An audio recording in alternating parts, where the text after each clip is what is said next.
হাম আতঙ্ক ছড়াচ্ছে রংপুর বিভাগেও। শুধুমাত্র রংপুর মেডিকেল কলেজ হাসপাতালেই 2 সপ্তাহে উপসর্গ নিয়ে ভর্তি হয়েছে 3 ডজনের বেশি শিশু।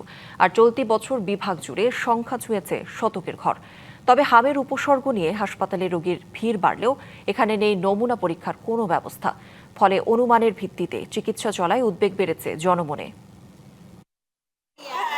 জ্বর, লালচে ফুসকুড়ি, কাশি আর শ্বাসকষ্ট, এই উপসর্গ নিয়ে রংপুর মেডিকেল কলেজ হাসপাতালে গত 10 দিনে ভর্তি হয়েছে 37 শিশু। অথচ উত্তরে প্রায় 2 কোটি মানুষের চিকিৎসার প্রধান কেন্দ্রটিতে নেই হাম শনাক্তের ল্যাব। উপসর্গ দেখে অনুমানের ভিত্তিতে চলছে চিকিৎসা।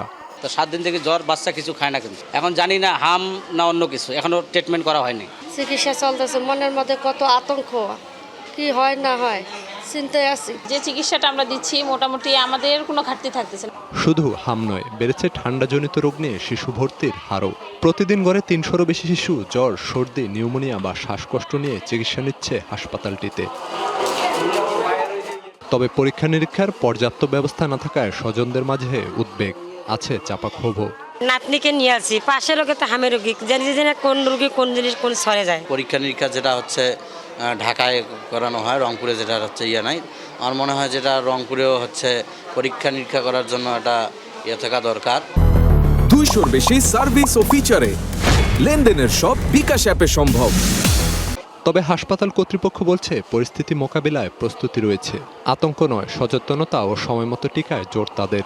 হামের রোগীদের চিকিৎসার জন্য আমরা আলাদা আইসোলেশন ওয়ার্ড তৈরি করেছি এবং সেখানে তারা চিকিৎসা নিচ্ছে। এবং যেহেতু রোগীর সংখ্যা বাড়ছে, ভবিষ্যতে আরও রোগীর সংকলনের জন্য আমরা দ্বিতীয় একটা আইসোলেশন ওয়ার্ডের ব্যবস্থা করে রেখেছি। এবং হামের রোগীদের নমুনা পরীক্ষার জন্য আমরা ঢাকায় প্রেরণ করেছি এবং আমরা শীঘ্রই হয়তো সেই নমুনা রিপোর্ট পাবো। জনগণ যাতে আতঙ্কিত না হয় সেই জন্য আমাদের প্রতিটি হাসপাতালে আমাদের নিয়মিত স্বাস্থ্য বার্তায় হামের লক্ষণযুক্ত রোগীদেরকে দ্রুত হাসপাতালে আসা এবং চিকিৎসকের পরামর্শ নেওয়ার জন্য আমরা বলেছি।